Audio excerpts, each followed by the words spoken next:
Fala pessoal, bem-vindos ao videocast do Papo de Cinema. Nessa edição a gente fala sobre O Tempo e o Vento, baseado na obra de Érico Veríssimo. Eu sou Rodrigo de Oliveira, meu lado Matheus Bones e Danilo Fantinel. Eu não pude assistir o filme ainda, mas já li o livro, é um dos meus livros preferidos, inclusive, do Érico Veríssimo. Vocês conseguiram ler o livro antes também, para ver o filme? Eu leio o livro desde os, 12, 13 anos, então... Pra mim é a história de cabo a rabo. Foi uma adaptação bacana, então, da história do Érico Veríssimo? Pra começar, né, não é O Tempo e o Vento, né? O Tempo e o Vento é uma trilogia, né, formada pelo Continente, que é o filme que a gente tem nos cinemas agora. O Retrato do Arquipélago, que não são contemplados, né, no longo. E acho que a essência tá fiel, assim, né? Tirando alguma coisa mais que é focado muito no romance da Bibiana com o Capitão Rodrigo, a história da Ana Terra e tudo mais. E eu senti muito superficial o plano de fundo histórico, que são as guerras, né, que aconteceram no Rio Grande do Sul, a formação do estado do Rio Grande do Sul, que era um mote do Érico, né, a partir dos personagens dele.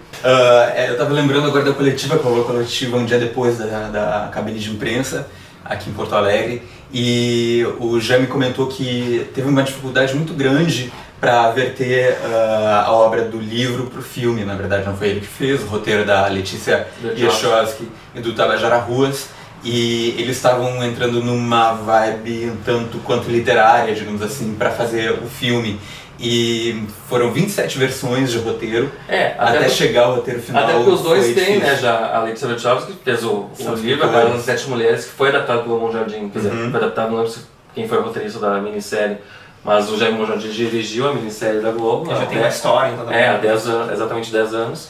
Já tem o conhecimento, né, da mesma época, né, que se passa o Continente. Então, eles, até chegar no tom ideal do roteiro do filme, foi bastante trabalhoso, foi um processo bem longo. A produção inteira, a realização do filme levou 7 anos, então um trabalho realmente bem elaborado e que tomou muito tempo da vida deles. O interessante é que o Jaime comentou que um amigo dele, lendo os roteiros últimos, percebeu e deu essa dica para a equipe que eles estavam tentando fazer uma versão literária de um livro. Na verdade, eles tinham que quebrar essa visão e fazer um filme, um roteiro que fosse realmente um produto cinematográfico. Então eles tinham que se desvincular da obra do Érico. A dica foi realmente ter coragem para mexer numa obra que é conhecida no Brasil inteiro, que é tida como o principal romance histórico já realizado no Brasil. Então tinham que romper esse medo, tinham que esquecer que estavam lidando com o totem da literatura nacional para poder fazer uma obra, um roteiro independente da obra do Érico Veríssimo. Mas conseguiram fazer uma obra cinematográfica, porque uma das grandes críticas pro Jaime Monjardim do filme anterior dele, que é o Olga, é que o filme era muito televisivo. Tinha uma linguagem televisiva demais. O Tempo e o Vento também, então vai nessa balada. Continua na mesma vibe, assim, eu acho que ele acerta em muitos pontos, assim, que talvez até pela própria história da Olga não tinha muito, que eram a direção de arte, né, as paisagens e tudo mais, que realmente, nesses aspectos, quando aparece o Capitão Rodrigo lá nos Pampas Gaúchos, correndo com o cavalo e tudo mais, tu vê uma coisa mais cinematográfica mesmo, assim. Mas é muito plano e contraplano, assim, principalmente nos casais, começando a Bibiana e ele, toda hora, aquela câmerazinha focada aqui, depois nele aqui, e em vez de aparecer por que não põe, né, uma câmera parada ali, os dois começando, né, uma linguagem mais pro cinema essa mesmo. Questão da fotografia é muito importante porque foi assinada pelo Afonso Beato, que é um cara que tem uma larga experiência no cinema. Ele já trabalhou muito nos Estados Unidos, na Espanha, fez tudo sobre Minha Mãe, Karen Trêmola do Almodóvar, a Rainha do Stephen Frears, e também fez a Maísa junto com o Jaime. Então ele tem uma experiência muito grande, conseguiu traduzir a questão da paisagem, da ambientação do Rio Grande do Sul, que é praticamente um personagem do livro, para o filme de uma forma muito inteligente, muito bonita, realmente grandiosa. E o Jaime é muito grato ao Afonso por ter conseguido trazer essa questão estética para o filme. Então realmente essa parte que nem tu comentou é muito importante, é muito bonita, mas de repente o roteiro ele não tem uma valentia ou uma liberdade cinematográfica tão grande quanto poderia ter. Embora eles tenham tido aquela quebra de paradigma de sair de um texto literário para ir para um produto de cinema, realmente a questão de televisão é muito forte. E o Jami comentou na coletiva de imprensa que ele está recém aprendendo a fazer cinema. É o segundo longa dele. Mas ele ainda tem um processo muito longo. Autocrítica. Exato. Então, de repente, se a gente vê um pouco de TV dentro do filme dele, não é à toa, ele vem da televisão, ele tem uma história de TV muito longa, então está recém aprendendo a fazer cinema, como ele mesmo comentou. Então realmente eu acho que são mídias, no caso da TV e do cinema, que ainda estão muito em confluência.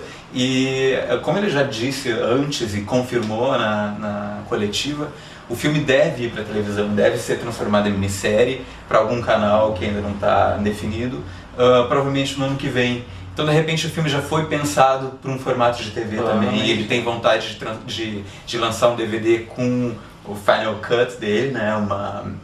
Uma versão assinada por ele, sem aquela preocupação que tem que ter em mente na hora de fazer um filme, que é a problemática do exibidor, né? Então ele de repente sai por aí no futuro uma versão assinada por ele totalmente diferente ou um pouco diferente do que a gente vê no cinema hoje. Que o filme tem 2 horas só, tipo, poderia, se tivesse 3, talvez ele tivesse sido melhor desenvolvido, assim.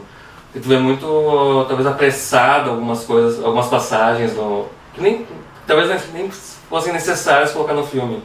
Talvez uma frase dita por alguém já contemplasse algumas cenas que não precisassem ser feitas, né? O que eu tô curioso para saber do Tempo e o Vento é o elenco, né? Porque a gente, claro, conhece aquele seriado que deu na Globo há anos atrás, com o Tarcísio Meira fazendo o Capitão Rodrigo, a Glória Pires fazendo Na Terra. Então foram atores que foram muito importantes para aqueles personagens. E inclusive o Tempo e o Vento ganhou muito também, né, em popularidade depois daquela série de TV da Globo. E agora, como então ficou com o Thiago Lacerda como o Capitão Rodrigo, por exemplo?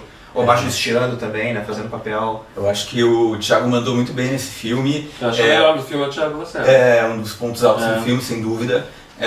O Capitão Rodrigo é um personagem muito complexo, é um personagem sólido, ele tem uma psicologia muito concretizada no sentido desses complexos e dilemas internos. Ele é um cara que é um amante da guerra, e a certo momento da vida ele decide estabelecer casa e família, ao mesmo tempo que ele reúne os valores de hombridade e caudinescos, como a gente chama, que remetem à psicologia do homem gaúcho até o final do século XIX.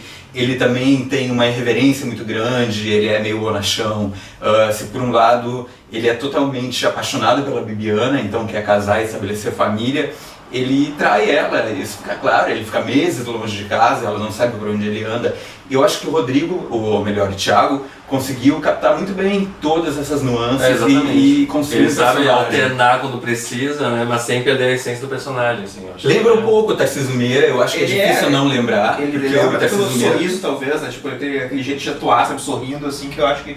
os dois têm uma forte presença de cena, né? Tipo, os dois são grandes, literalmente, parecidos, né? Claro, não todos os traços, né? Mas o perfil, né? Lembram. Deles, né?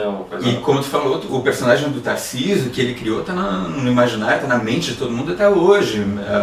Eu vi o Tempo e o Vento, o Ministério da Globo na TV, eu acho que vocês também. Muita gente viu, muita gente vai lembrar.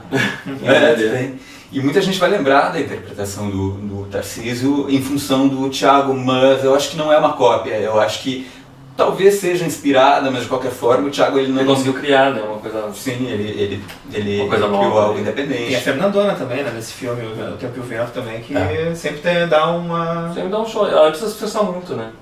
Ela não se esforça realmente muito no filme, assim. Ela é narradora da história. Ela é narradora da história, que é um dos problemas do filme, é a narração em off constante, né?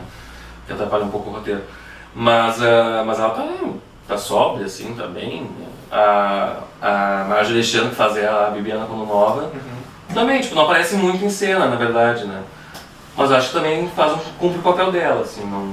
E a Cleo Pires fazendo... A Cleo Pires me surpreendeu, porque geralmente nas novelas foi muito explorada a sensualidade dela, a beleza dela e... Até o próprio trailer, na verdade, o Tempo e o Vento também explorou isso, né? Exatamente. No filme também ela é bem sensual, na verdade. Ela é bem sensual, Terra, mas tá realmente... comparado, aí tá, tipo, um filme noveleiro por muito ela tempo, tá quente assim, no filme. eu sempre vi ela como a guriazinha, ou a sedutorazinha diaba, ou a idiotinha nas novelas, e ele não, tipo, ela conseguiu dar uma amadurecida, Eu acho que... sem sotaque nenhum, que ela tem um chiado estridente assim de carioca, desculpa os cariocas, eu adoro os sotaques de vocês. Mas ela conseguiu tirar o sotaque dela, assim. Eu acho que de uma forma geral o Jaime conseguiu dirigir muito bem o elenco. O elenco eu acho que ele tá bem fortíssimos. encaixadinho uma coisa com a outra. No caso da Cleo Pires, comentei com ela na entrevista, ela teve uma dificuldade muito grande de aceitar o papel.